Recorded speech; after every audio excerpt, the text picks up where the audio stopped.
Hi friends, எல்லாரும் எப்படி இருக்கீங்க? நாங்க நல்லா இருக்கோம். இன்னைக்கு என்ன வீடியோ பார்க்க போறோம்னு ஆல்ரெடி நீங்க thumbnailலே பார்த்திருப்பீங்க. வாழ்க்கையில என்னென்னலாம் நம்ம அவமானப்படுறோமோ அதுவே நம்மளுக்கு ஒரு மிக சிறந்த பாடமாவே அமையும் ஃபியூச்சர்ல.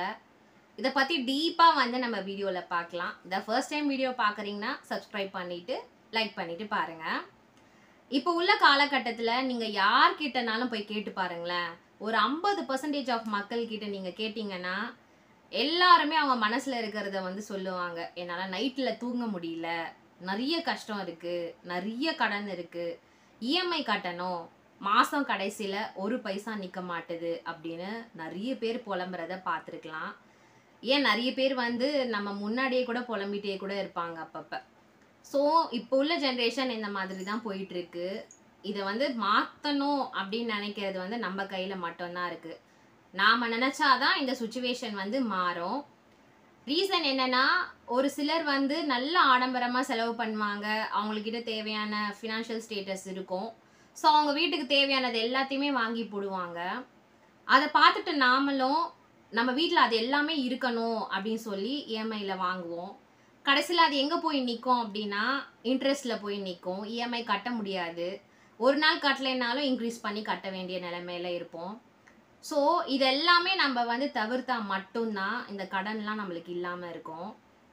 ஃபஸ்ட்டு நம்ம வந்து ஒன்று ஞாபகத்தில் வச்சுக்கணும். ஃபினான்ஷியல் ஸ்டேட்டஸாகவும் சரி, ஃபேமிலியில் வந்து ஏதாவது ப்ராப்ளம் இருந்தாலும் சரி, நம்ம வீட்டில் இருக்க நாம மட்டும்தான் வந்து அதை போல்டாக வந்து ஹேண்டில் பண்ண கற்றுக்கணும். அதை நம்ம ஹேண்டில் பண்ண கற்றுக்கிட்டோனாலே நம்ம தான் வந்து இந்த உலகத்திலே ஸ்ட்ராங்கஸ்ட் பர்சன் அப்படின்னு நினச்சிக்கலாம். ஏன்னா ஃபினான்ஷியல் ப்ராப்ளம் வந்து ஒரு வீட்லேயும் கண்டிப்பாக இருக்கும். ஃபேமிலி ப்ராப்ளமும் கண்டிப்பாக எல்லார் வீட்லேயுமே இருக்கும். இது ரெண்டுத்தையுமே நம்ம ஸ்மூத்தாக ஹேண்டில் பண்ணி கொண்டு போயிட்டோன்னு வைங்களேன், நம்மளுடைய ஃபேமிலியே வந்து ரொம்ப அழகான ஃபேமிலியாக மாறிடும். இப்போ என்னைய பொறுத்த வரைக்கும் பார்த்தீங்கன்னா, என் கூட வந்து யாருமே எக்ஸ்பிளைன் பண்ணி சொல்கிற அளவுக்கெல்லாம் கிடையாது. ஏன்னா நம்ம இவ்வளோ தூரத்தில் வந்து இருக்கோம். ஒன்றுத்தையுமே நானும் என் ஹஸ்பண்டும் மற்றவன் தான் வந்து ஹேண்டில் பண்ணி பார்ப்போம். எந்த ஒரு ஸ்ட்ரகிள் வந்தாலும், ஃபினான்ஷியல் ஸ்டேட்டஸாக இருந்தாலும், ஃபேமிலி ஸ்டேட்டஸ் ப்ராப்ளமாக இருந்தாலும், நாங்கள் 2 பேருமே உக்காஞ்சி அதை வந்து ஹேண்டில் பண்ணணும்னு பார்ப்போம். அதை இழுத்தடிச்சோன்னு வைங்களேன், அது வந்து கடைசியில் வந்து பெரிய ப்ராப்ளமாக போய் நிற்கும். ஸோ அந்த மாதிரிலாம் இருக்கக்கூடாது. உங்களுக்கு ஒரு கஷ்டம் வந்துச்சு அப்படின்னா நீங்கள் ஹஸ்பண்ட் அண்ட் ஒய்ஃப் உக்காஞ்சி ஃபஸ்ட்டு பேசுங்க. அதை சால்வ் பண்ண முடியுமான்னு பாருங்கள். எந்த ஒரு விஷயத்தையுமே இழுத்து கொண்டு போகாதீங்க. இது எப்பயுமே நம்ம வந்து ஞாபகத்தில் வச்சுக்கணும். அடுத்து நிறைய பேர் வந்து கடன் வாங்கி கூட அவங்களுடைய தற்பெருமைக்காக வந்து நிறைய விஷயங்களை வந்து செய்வாங்க. ஃபார் எக்ஸாம்பிள் வந்து இப்போ இந்த சீர்வரிசெல்லாம் எடுத்துக்கிட்டிங்கன்னு வைங்களேன், ஒரு சிலர்லாம் என்ன பண்ணுவாங்கன்னா, அவங்க வந்து போடுறாங்கல்ல, நாமளும் கண்டிப்பாக போட்டே ஆகணும், அப்போ தான் நம்மளுக்கும் ஒரு பெருமை அப்படின்லாம் நினைப்பாங்க. என்னை பொறுத்த வரைக்கும் அப்படிலாம் இருக்கக்கூடாதுன்னு தான் நான் சொல்லுவேன். ஏன்னா அவங்கக்கிட்ட பணம் இருக்குது, அவங்க வந்து செஞ்சுட்டு போயிடுவாங்க. அது ஒரு பெரிய பிரச்சனையாகவே இருக்காது. நாம் 0 லெவலில் நம்ம இருப்போம். நமக்கே லோன், இஎம்ஐ அப்படின்னு இருக்கும். அந்த மாதிரி காலகட்டத்தில் நம்ம திருப்பியும் கடனை வாங்கி நம்ம செய்ய வேண்டியதை செய்யணும் அப்படின்னு நினைக்கிறோம் இல்லையா, அது வந்து ரொம்ப தவறான விஷயம். நிறைய பேர் இந்த மாதிரி பண்ணிட்டு தேவையில்லாத கடன் சுமைகளை வந்து சுமந்துட்டே போகிறாங்க. இது உண்மையா இல்லையான்றதை நீங்களுமே வந்து கமெண்ட் பண்ணி சொல்லுங்கள். ஸோ இந்த மாதிரி கடனெல்லாம் வந்து நம்ம வந்து வாரி எடுத்து தலையில் போட்டுக்க கூடாது. ஏன்னா எந்த கடனாக இருந்தாலும் நாம தான் அதை அடைக்கணும். ₹1 கடன்னாலும் நாம தான் அதை ஃபேஸ் பண்ணணும். யாரும் வந்து நம்மளுக்கு கொடுக்க மாட்டாங்க. சப்போஸ் அந்த மாதிரி கடன் வந்து நம்ம பட்டு இருக்கோம், அந்த மாதிரி சுச்சுவேஷனில் நம்ம கூட இருக்காங்க பார்த்தீங்களா, அவங்க தான் ஒரிஜினல் நம்ம கூட இருக்கிற ஆட்கள்.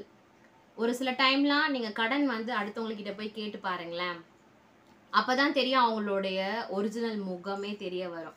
அப்போ புரிஞ்சிக்கலாம், ஓ இந்த மாதிரி ஆட்கள்கிட்ட நம்ம வந்து விலகி நிற்கணும் அப்படின்னு. ஸோ இதெல்லாம் வந்து ரொம்ப உண்மையான விஷயம். கடன் படும்போது யார் நம்ம கூட இருக்காங்களோ அவங்க தான் உண்மையான உறவுகள். நம்ம கூட நின்று நம்ம கூடயே இருந்து ஃபேஸ் பண்ணுறாங்கல்ல, அவங்க தான் நம்ம கூட கடைசி வரைக்கும் வருவாங்க. அவங்கள வந்து நம்ம வந்து பிடிச்சி வச்சுக்கணும். அந்த மாதிரிப்பட்ட ஆளுங்களை. நம்ம கடன் பட்ட பிறகு நம்ம ஃபோன் காலை அட்டன் பண்ண மாட்டாங்க, நம்மளை சீப்பாக நினைப்பாங்க, நம்மளை யூஸ்லெஸ்ன்னு சொல்லுவாங்க, நம்மளை பார்த்து டீமோட்டிவேட் பண்ணுவாங்க. ஸோ அந்த மாதிரி இருக்கிற ஆளுங்கக்கிட்டலாம் தயவு செய்து விலகிடுங்க. ஏன்னா கடவுள் வந்து இது ஒரு மிகப்பெரிய சான்ஸ் கொடுத்துருக்காருன்னு கூட நீங்கள் வச்சுக்கலாம். நீங்க கடன் படும்போது கடவுள் வந்து உங்களுக்கு ஒரு சான்ஸ் குடுத்துருக்காருன்னு வச்சுக்கோங்க எப்பயுமே ஞாபகத்துல. ஏன்னா, அந்த சான்ஸ் மூலியமா நீங்க நெறைய பாடங்கள வந்து கத்துப்பீங்க. யார் உங்க கூட உண்மையா இருக்காங்க? யார் உங்க கூட பொய்யா இருக்காங்க? கடைசி வரைக்கும் யார் உங்க கூட வரப்போறாங்க?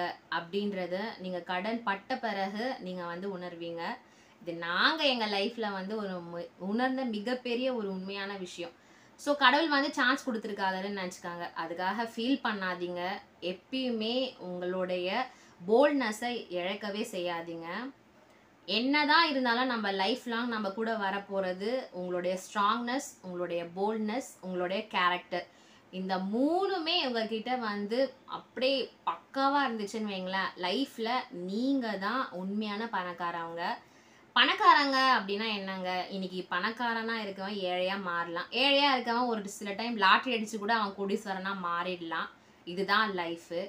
ஸோ எப்பயுமே உங்களோட கேரக்டரை மாற்றிக்கவே மாற்றிக்காதீங்க. நீங்கள் ஏழையாக இருந்தாலும் சரி, பணக்காரனாக இருந்தாலும் சரி, நம்மளோட கேரக்டர் நம்மளுக்கு ரொம்ப ரொம்ப முக்கியம். பணம் இருக்குன்றதுனால ரொம்ப ஓவராக ஆடக்கூடாதுன்னு சொல்லுவாங்க. அதெல்லாம் நம்ம மைண்டில் வந்து வச்சுக்கணும். இதெல்லாம் லைஃப்பில் நம்மளுக்கு கற்றுக் கொடுக்குற பாடங்கள். கடன் இருக்குன்னு யாருமே வந்து மனசை வந்து தளர விடாதீங்க. நான் ஆல்ரெடி நிறைய வீடியோஸில் சொல்லியிருப்பேன். கஷ்டப்படணும், அவமானப்படணும். அப்போ தான் லைஃப்பில் வந்து சக்ஸஸ் ஆக முடியும். ஸோ இதை வந்து மைண்டில் வச்சுக்கோங்க.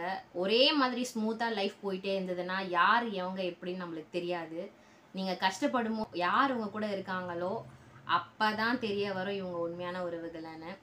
ஸோ இந்த வீடியோ பிடிச்சிருந்துச்சுன்னா மறக்காமல் சேனலை சப்ஸ்கிரைப் பண்ணிவிட்டு லைக் பண்ணுங்கள். நெக்ஸ்ட் வீடியோவில் பார்க்கலாம். பாய், டேக் கேர்.